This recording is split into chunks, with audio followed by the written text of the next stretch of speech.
semoga sehat selalu ya. Senang sekali saya Azahra Masid dapat menjumpai bunda-bunda di rumah yang pasti di program kesayangan kita, apalagi kalau bukan program persembahan untuk bunda cerdas keluarga bahagia yang pastinya hanya di Mata Millennials Indonesia TV, matanya Indonesia. Nah, selama 30 menit ke depan pastinya kami akan menyajikan informasi yang hangat, yang menarik dan juga sangat luar biasa. Nah, bunda-bunda, pada episode kali ini kami akan membahas mengenai mengatasi perilaku konsumtif pada anak nih bun. Bunda-bunda tahu tidak sih, perilaku konsumtif adalah kecenderungan seseorang berperilaku berlebihan dalam membeli sesuatu atau membeli secara tidak terencana. Ayo, siapa nih bunda-bunda di rumah yang perilakunya konsumtif nih? Pasti banyak banget. Nah, selain itu juga perilaku konsumtif ialah perilaku atau gaya hidup yang suka membelanjakan uang tanpa pertimbangan yang matang. Nah, menurut Kamus Besar Bahasa Indonesia, konsumtif adalah bersifat konsumsi, yaitu hanya memakai dan tidak menghasilkan sendiri. Tapi untuk mengetahui lebih lanjut mengenai apa sih perilaku konsumtif, di sini saya tidak sendirian karena di sini saya sudah bersama dengan narasumber kita yang pastinya luar biasa. Di sini sudah ada Mbak Lidiawati. Halo Mbak. Halo, selamat pagi. Pagi, apa kabar? Baik. Baik, semangat ya, masih semangat Pasti nih. dong. Wah, waktu pandemi kayak gini tetap semangat ya? Tetap. Nah, Mbak, tadi kan saya sudah singgung mengenai perilaku konsumtif. Tapi kalau misalnya dari Mbak Lydia sendiri, konsumtif itu apa sih? Benar, tadi Mbak Sarah udah jelaskan juga ya. Sebetulnya kan konsumtif itu terkait perilaku mengkonsumsi sebetulnya, tapi memang diikuti dengan tadi ya. Jadi ada sisa biasanya tidak dipertimbangkan dengan baik gitu ya, sehingga cenderung berlebih. Dan khasnya yaitu tadi ada sisa ya biasanya ya. Nah, tapi kalau misalnya kita ngomongin ciri-ciri perilaku konsumtif itu, tadi kan makna dari konsumtif sendiri. Nah, tapi kalau misalnya kita ngomongin ciri-ciri orang yang berperilaku konsumtif itu seperti apa sih? Ciri-cirinya biasanya nih, kalau ciri-ciri berarti kan kita perilaku ya, yang paling mudah diamati itu biasanya perilaku ya. Jadi ciri-cirinya adalah menyisakan itu biasanya. Jadi membeli sesuatu, menggunakan sesuatu, tapi kemudian setelah itu tersisa, menumpuk gitu ya, atau akhirnya mubazir, tidak terpakai gitu ya. Nah, ciri-cirinya itu sih. Jadi penggunaan sesuatu tapi kemudian berakhir menyisakan gitu. Apakah perilaku konsumtif ini bisa dikatakan sebagai habit atau memang udah dasarnya nih karakteristik orang tersebut ya berperilakunya konsumtif? Seperti itu Mbak, gimana? Kalau tadi Mbak Sarah bilang habit itu menarik ya. Memang iya, ini adalah perilaku yang terbentuk gitu ya. Dan itu bisa dibilang habit dong berarti ya. Jadi memang terbentuk gitu. Terbentuk. Tapi ada faktornya nggak sih Mbak sehingga menjadikan seseorang ini jadi berperilaku konsumtif? Kira-kira ada faktornya nggak ini? Atau adakah penyebabnya sehingga seseorang itu melakukan belanja yang berlebih, kemudian atau misalnya emang atas dasarnya diri sendirinya sendiri gitu? Betul, kalau tadi kita bicara habit, perilaku yang terbentuk berarti ada penyebabnya ya. Dibentuk oleh sesuatu, bisa jadi nih karena nilai pribadi orang tersebut gitu ya, dia memaknai pembelian atau penggunaan sesuatu gitu ya berdasarkan nilai yang dia miliki. Bisa juga faktor budaya yang membentuk perilaku tersebut gitu ya. Jadi betul bisa terbentuk karena lingkungan maupun nilai pribadi diri sendiri. Berarti seseorang yang dasarnya tidak konsumtif juga karena dasarnya lingkungan juga bisa terpengaruh? Bisa. Ini Bisa, korelasinya gimana nih Mbak? Bisa dijelaskan lebih detail nggak nih? Mungkin mudah-mudahan di rumah juga biar tahu nih. Benar. Betul, karena kalau tadi Mbak Sarah bilang, mungkin tadinya dia tidak memiliki perilaku konsumtif gitu ya. Tapi kemudian dia ada berkembang hidup dalam lingkungan yang memang gaya hidupnya, penggunaan terhadap sesuatu itu berlebihan gitu. Sehingga kemudian dia melihat itu sebagai hal yang lumrah, hal yang wajar gitu ya. Sehingga kemudian terpikir juga untuk melakukan hal yang sama. Dan akhirnya menjadi gaya hidup yang sama, gaya hidup konsumtif. Bisa dikatakan nggak sih misalnya ada mungkin kecemburuan gitu, misalnya ketika melihat tetangganya membeli sesuatu seperti itu, jadi ada rasa keinginan juga untuk kita ingin membeli juga yang sama seperti misalnya tetangganya atau teman-teman yang lain gitu. Berarti ada ya kecenderungan Betul, seperti itu dari lingkungan juga ya, dan terkait tadi nilai pribadi juga. Ketika seseorang itu punya nilai pribadi yang mungkin tidak kuat gitu ya, atau memaknai dirinya dengan mengasosiasikan dirinya dengan apa yang dia miliki gitu ya, mungkin jadinya akan begitu ya, lihat tetangga punya apa atau teman punya apa, dia menganggap bahwa oke, saya harus punya benda atau barang yang sama juga ya, menggunakan hal yang sama juga. Tapi kalau kita ngomongin perilaku konsumtif, apakah memang seseorang tersebut itu adalah orang yang mampu untuk membeli misalnya semua hal yang ingin dibeli gitu. Tapi kalau misalnya yang tidak mampu, apakah memang bisa dikatakan juga sebagai konsumen yang konsumtif kah? Bisa seperti itu atau tidak? Atau tergantung finansialnya itu sangat mempengaruhi seseorang menjadi konsumtif atau tidaknya? Nah, ini menariknya. Konsumtif itu bisa terjadi baik yang mempunyai kemampuan finansial maupun tidak.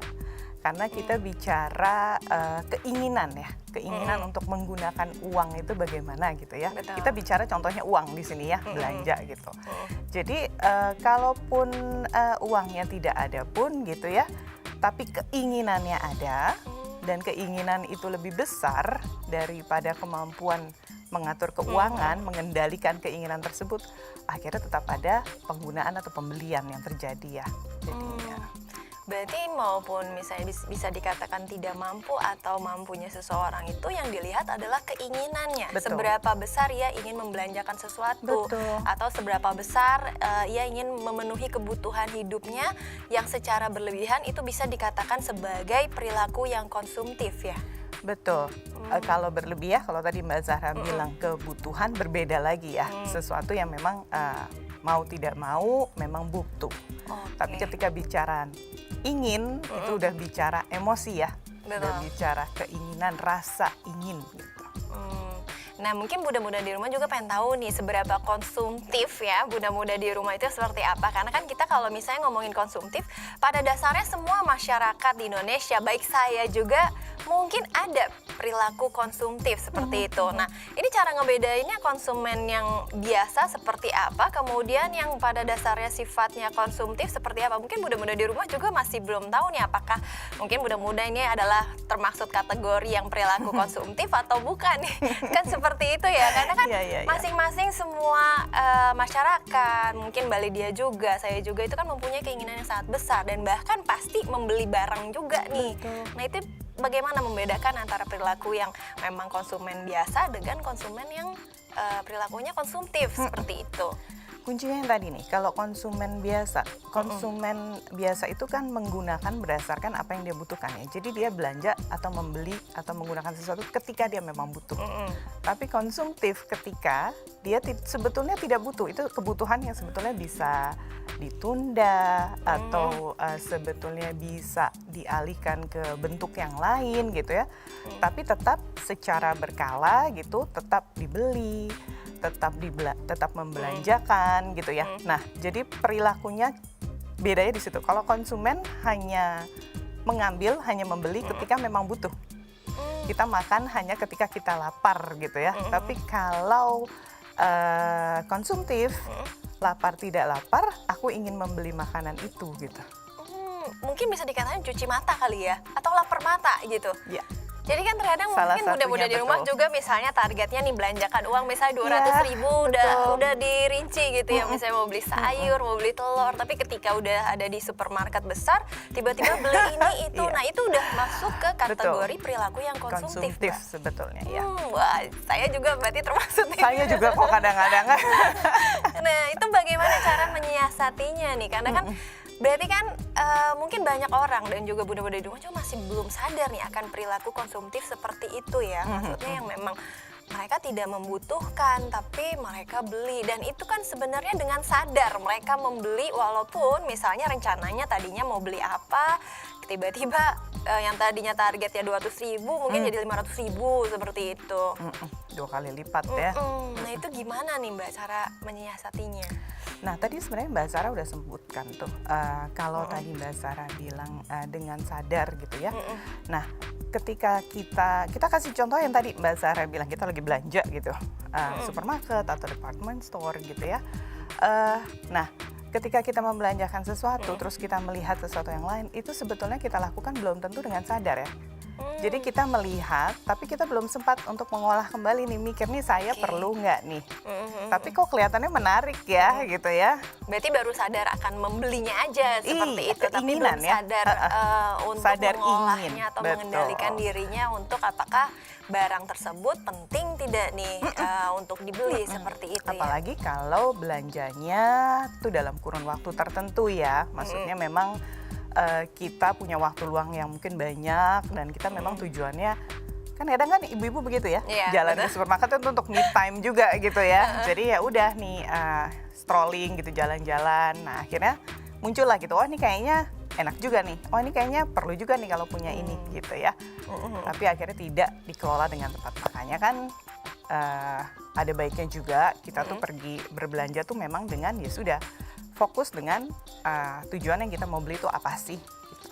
Nah, jadi bunda-bunda harus fokus nih dengan apa yang sudah direncanakan sebelumnya ya, supaya ini juga bisa menghemat juga loh, menghemat budget rumah tangga, apalagi di kala pandemik seperti ini. Nah, tapi untuk mau tahu lebih lanjut pertanyaan-pertanyaan yang seputar perilaku konsumtif nanti akan ada di segmen berikutnya. Kita break sebentar ya, Oke, Mbak Mbak. Lydia. Terima Jadi kasih. bunda-bunda jangan kemana-mana, tetap di program persembahan untuk Bunda.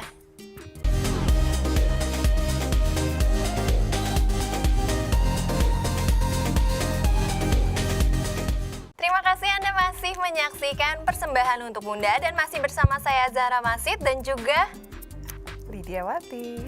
iya Mbak Lydia, tadi kan kita benar-benar harus bisa menyiasati artinya perilaku konsumtif ya. Dan buat bunda-bunda di rumah juga pasti banyak yang nggak tahu kalau ternyata hal tersebut ini adalah hal-hal yang memang masuk dalam kategori perilaku konsumtif. Nah tapi di sini apakah perilaku konsumtif ini hanya dikategorikan dalam membeli barang saja? Misalnya kan ada juga misalnya yang mungkin jasa seperti misalnya kita ke skincare, ke klinik. Nah itu apakah bisa juga masuk ke dalam kategori perilaku yang konsumtif? Misalnya saya sering banget ke salon seperti itu karena kan itu bukan produk doang gitu ya. Nah itu gimana Mbak? Ini menarik banget pertanyaannya ya. Memang pada umumnya kita asumsikan konsumtif itu dengan barang. Tapi betul, kalau kita perhatikan definisinya tadi, konsumtif sebetulnya adalah penggunaan atau mengkonsumsi dengan kecenderungan berlebih gitu ya. Jadi sebetulnya bisa diaplikasikan ke berbagai hal ya, bukan hanya barang gitu, tapi bisa juga tadi jasa terlalu banyak atau pergi ke salon misalnya. Tapi sebetulnya kalau dipikir lagi, saya bisa keramas sendiri nggak ya sebetulnya gitu ya, misalnya kalau contohnya ke salon gitu.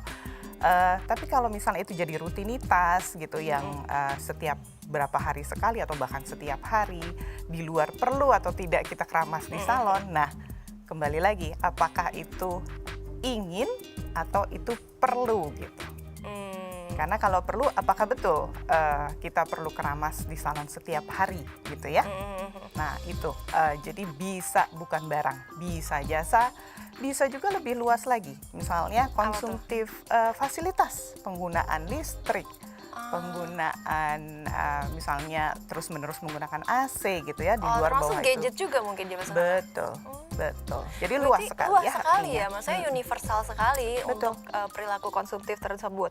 Nah, kalau misalnya diukur dari seringnya seseorang belanja dan juga mengeluarkan uang, ini kan masuk dalam kategori perilaku yang konsumtif. Nah, tapi maksudnya tidak semua bunda-bunda di rumah juga mungkin mempunyai keinginan yang berlebih gitu ya. Tapi kayak misalnya ada untuk stok gitu. Misalnya membeli yang memang sebenarnya tidak butuh di saat itu, tapi untuk stok misalnya di akhir bulan. Nah, itu apakah masuk juga ke dalam perilaku yang sangat konsumtif atau tidak nih? Karena kan itu juga sebenarnya dibutuhkan nih, tapi mungkin Betul. untuk akhir bulan seperti itu. Betul. Mungkin dibedakan dulu ya Mbak Zara ya. Kalau tadi perilaku membeli memang butuh, tapi seberapa banyak gitu. Kalau untuk cadangan gitu, jatuhnya seperti menumpuk ya, seperti panik buying ya jadinya ya. Jadi mungkin lebih ingin berjaga-jaga. Nah, kalau kita mau berjaga-jaga itu kira-kira butuh atau ingin tuh Mbak Zara? Jaga-jaga. Kalau berjaga-jaga sih kalau menurut aku ya Ini aku nggak tahu dari sudut pandang psikolog ya. Tapi kalau menurut aku kalau untuk berjaga-jaga selama memang dibutuhkan di akhir bulan itu, misalnya nih saya kayaknya saya butuh misalnya beli tahu dan tempe deh, saya beli aja gitu, masih kadarnya masih normal gitu 2 atau 3 gitu. Misalnya minggu pertama saya masak kayak 1 gitu, kemudian minggu berikutnya supaya saya nggak beli lagi. Nah, kalau menurut saya masih batas wajar seperti itu. Tapi nggak tahu nih kalau dari sudut pandang psikolog, karena kan berbeda nih. Kalau dari Mbak Lydia sendiri gimana? Sebetulnya kalau yang Mbak Zara jelaskan tadi ada batasannya ya. Jadi misalnya 1 atau 2 karena sudah tahu penggunaannya. Minggu pertama saya gunakan 1, minggu kedua saya gunakan yang kedua. Itu masih wajar ya. Tapi ketika menumpuk lebih dari yang kita memang mau gunakan, misalnya beli tahu sampai 5 deh dalam minggu ini gitu ya. Karena saya tahu hari pertama, hari kedua saya mau masak tahu misalnya. Tapi hari ketiga sebetulnya kita tidak ada rencana untuk menggunakannya gitu. Nah, itu akhirnya jatuhnya bukan kebutuhan lagi ya, tapi ingin memastikan bahwa ada tahu di rumah gitu ya. Jadi jatuhnya ingin, bukan lagi butuh ada tahu di rumah. Mungkin seperti itu memahaminya ya. Nah, tapi berarti kalau misalnya kita ngomongin tadi kan Mbak Lydia sempat sounding terkait dengan panic buying. Nah, itu berarti ada korelasinya dengan perilaku konsumtif juga. Iya, betul. Pastinya seperti itu. Betul. Berarti salah satu cakupan dari perilaku konsumtif adalah panic buying juga. Panic buying itu kan kalau dibilang sama, berbeda, tapi panic buying adalah salah satu bentuk atau tindakan konsumtif, betul. Karena tidak dilakukan secara sadar ya.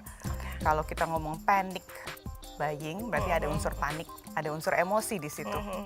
Ada unsur emosi, ada unsur kepanikan, sehingga ada keinginan untuk, kalau kita panik tuh berarti kan kita ingin melindungi ya. Melindungi diri, berjaga-jaga gitu. Nah, itu adalah emosi. Gitu. Sehingga kita kecenderungan ketika kita membeli sesuatu dengan menggunakan emosi, nah kecenderungan menjadi konsumtif itu menjadi sangat besar. Oke, nice banget. Ternyata memang sangat berkaitan ya antara panic buying dan juga perilaku konsumtif. Nah, kalau misalnya zaman sekarang nih kan sudah ada yang namanya delivery food seperti itu ya, yang lebih gampang ya. Misalnya bunda-bunda di rumah juga tinggal mesen. Nah, apakah misalnya pagi, siang, malam misalnya kan untuk memudahkan sebenarnya agar bunda-bunda di rumah juga mungkin yang banyak aktivitasnya di luar sana atau yang menjadi career woman juga, mereka kan tidak ada waktu misalnya untuk masak sehingga mereka membeli nih. Nah, ketika hal yang seperti itu, nah ini juga apakah masuk dalam kategori perilaku konsumtif kah atau memang tidak? Karena kan memang sebenarnya ini dibutuhkan selama mungkin ketika bunda-bunda di rumah juga tidak ada waktu seperti itu. Nah, ini kira-kira gimana nih dari pandangan psikolog sendiri? Kalau dari yang contoh Mbak Sarah sampaikan sih, kalau menurut saya itu bukan konsumtif ya, karena kebutuhannya jelas. Maksudnya ibu tahu bahwa kalau saya tidak ada waktu memasak karena saya harus bekerja, di rumah perlu makanan, tentunya saya harus menemukan cara kan, strategi gimana nih untuk mencukupi adanya makanan di rumah. Menjamin bahwa anak-anak dan suami mungkin punya makanan di rumah gitu ya. Jadi itu adalah strategi yang dilakukan oleh si ibu untuk membeli makanan dengan menggunakan delivery. Beda tapi Mbak Sarah kalau kemudian membelinya itu di luar dari kebutuhan yang utama yang tadi ada di rumah. Betul. Misalnya cuma lapar mata atau nggak karena ngeliat diskon mungkin muda-muda di rumah langsung menggoda klik-klik sekali memang ya. Betul, apalagi banyak matching ya, makin senang nih muda-muda di rumah. Nah, tapi kan kalau kita ngomongin perilaku konsumtif, tadi kan sebenarnya sudah disounding ya terkait dengan ada tidaknya finansial itu sebenarnya juga bisa mempengaruhi atau juga bisa juga tidak gitu. Betul. Tapi tergantung seberapa besar keinginan seseorang untuk bisa membelikan barang tersebut. Nah, kalau misalnya seseorang itu memang konsumtif, tapi masih bisa menyisihkan uangnya di tabungan seperti itu. Nah, itu apakah masih dalam batas yang wajar gitu? Mungkin karena dirasa mampu seperti itu, tapi kan saya juga punya tabungan selama masih bisa ibaratnya balance lah, seimbang antara pengeluaran, pemasukan, dan bahkan bisa nabung seperti itu. Apakah masih bisa dikatakan sebagai perilaku konsumtif juga?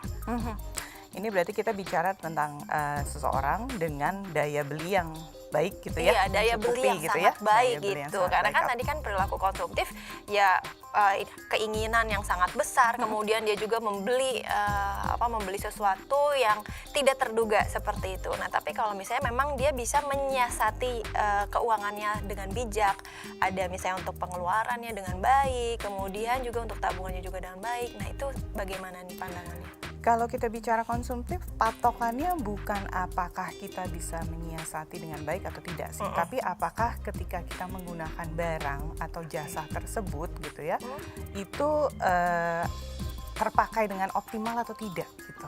Lebih pada apakah itu bersisa atau tidak gitu.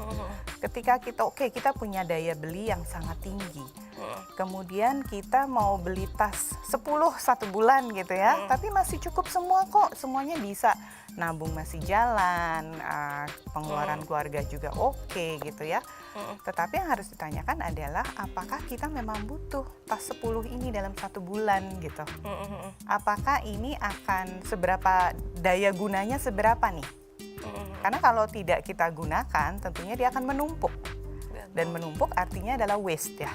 Iya, mubazir istilahnya kalau kata orang-orang sekarang. Jadi kembali lagi, konsumtif atau tidak itu ditentukan oleh apakah ada sisa nggak nih, penggunaannya bagaimana. Jadi itu yang menentukan apakah kita konsumtif atau tidak. Wow, sangat menarik sekali nih bunda-bunda di rumah ya kan. Bunda-bunda di rumah jadi tahu nih seputar dengan perilaku konsumtif. Tapi nanti terkait dengan efeknya atau dampak dari perilaku konsumtif nanti akan ada di segmen berikutnya. Jadi bunda-bunda jangan kemana-mana, tetap di program persembahan untuk Bunda.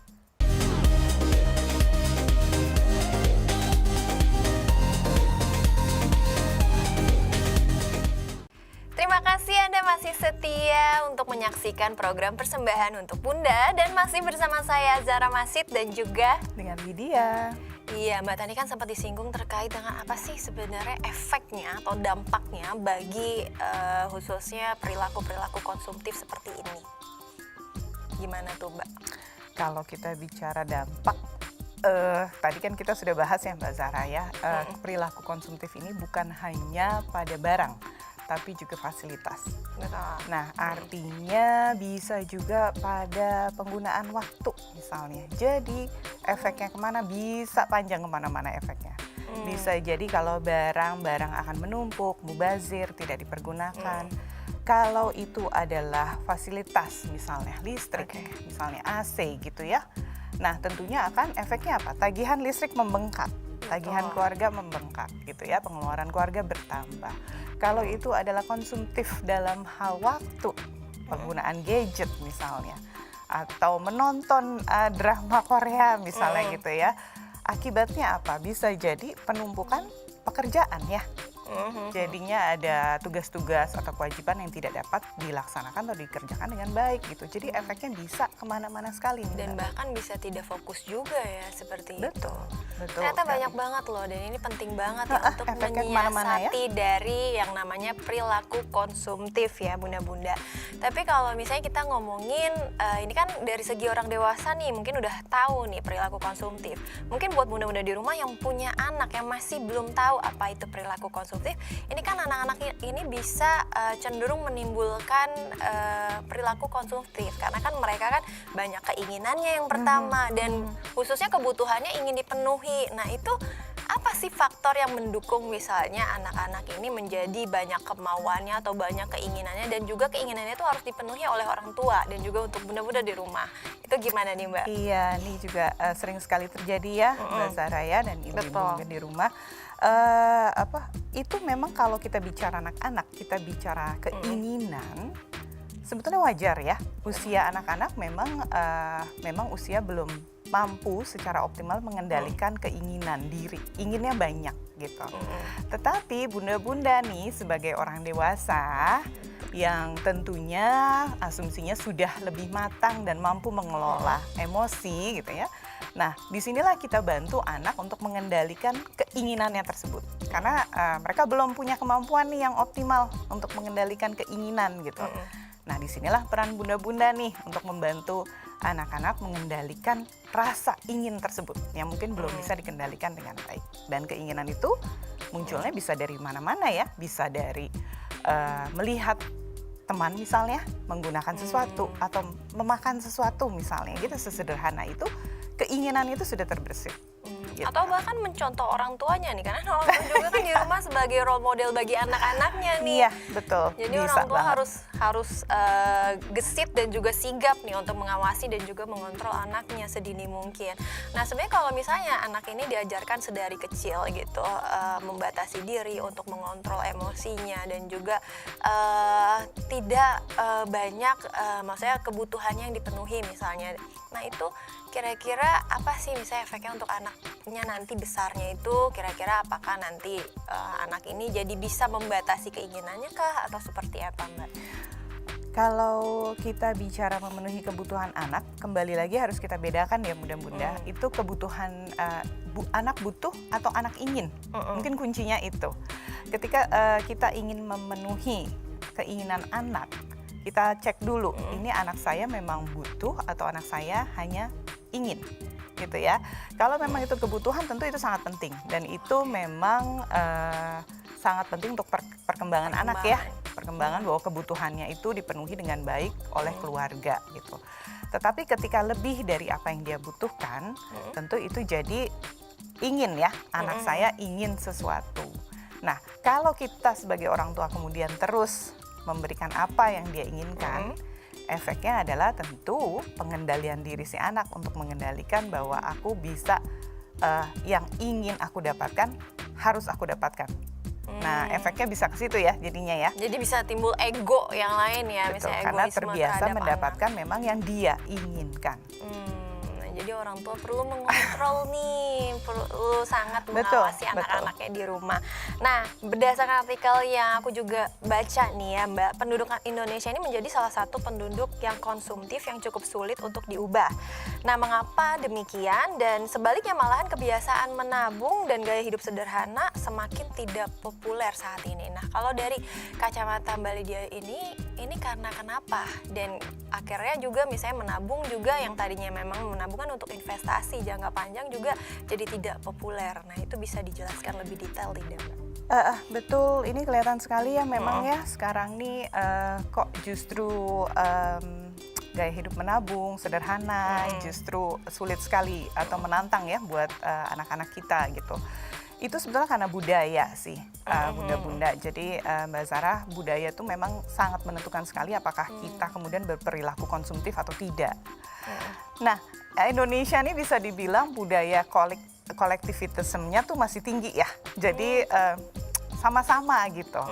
Jadi makanya kita sering sekali melihat kalau seseorang itu melakukan sesuatu gitu ya. Nah, kita tuh juga ingin pengen nih kayak orang itu juga gitu. Sementara kalau kita lihat di negara lain mungkin yang lebih individual gitu ya. Iya. Mereka lebih paham. Individual dan independen ya biasanya mayoritasnya. Biasanya ya. Individual artinya dia tahu, kalau saya maunya begini tidak harus sama seperti orang lain. Apa yang orang lain beli, apa yang orang lain gunakan belum tentu tepat untuk saya atau baik untuk saya. Jadi itu lebih tahu diri sendiri ya, lebih individual gitu. Dalam arti menggunakan, membelanjakan sesuatu berdasarkan memang tahu diri sendiri. Nah, faktor budaya itu sebenarnya yang sangat berpengaruh sepertinya di Indonesia, Mbak Zahra.